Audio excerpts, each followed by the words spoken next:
And Tropical Storm Elsa was one of the main motivations behind the demolition of Surfside. The storm is nearing the shores of Cuba. Elsa will then make her way to Florida's southwestern coast. There, millions of people are under a tropical storm alert, and they're preparing.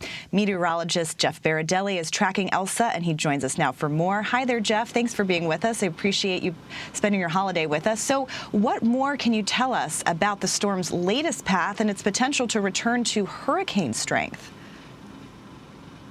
So, if there's any news overnight, it's that the storm has shifted a bit further west, as you heard Manny talking about. So it looks like it's probably going to be making its way a little bit further towards the west, which means it heads into the Gulf of Mexico. But that also means it has the chance of re-strengthening a little bit once it gets in there.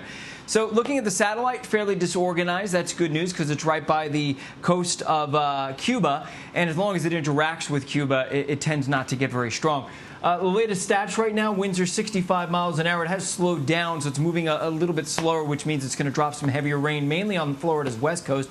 Tropical storm warning in effect from Key West all the way up to the Tampa Bay area. This is the latest track from the National Hurricane Center. It's going to move northwest. And notice during the day tomorrow, the heaviest rain is from Naples to Fort Myers to the Tampa Bay area. But there are outer bands on the East Coast, including the Miami Beach area, all the way up through West Palm and Jupiter. Then on Wednesday, the storm moves into the northern part of the state, still dropping some heavy rain, but weakening. And then moving up along the eastern seaboard. So the Carolinas, you will get wet, especially as we head into Thursday and again on Friday with this system. Now, because we're not expecting a very intense system, looks like the main threat is going to be rain. Where you see the red, where you see the purple, as much as 4 to 8 inches of rain.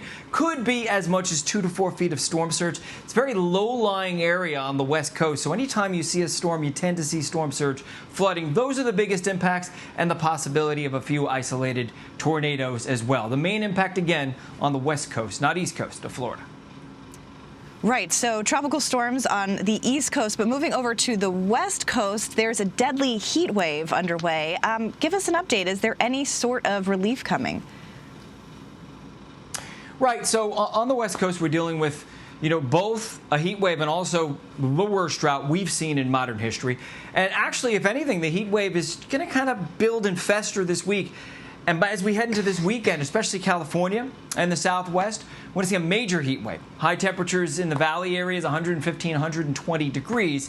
So another big heat wave, believe it or not, this weekend, Saturday and Sunday. And add on top of it this record-setting drought, 93% of the West covered in drought right now. And because of that, we have fires sparking up across Northern California, the Pacific Northwest, and also a lot of them across Canada right now. So unfortunately, another resurgence in a heat wave across the West Coast, especially California and the Southwest, Saturday, Sunday, and into Monday. And actually, it's going to start as early as later on Thursday into Friday. Lots of extreme weather. Jeff Berardelli, thank you for keeping an eye on it for us. We appreciate your time. You're welcome.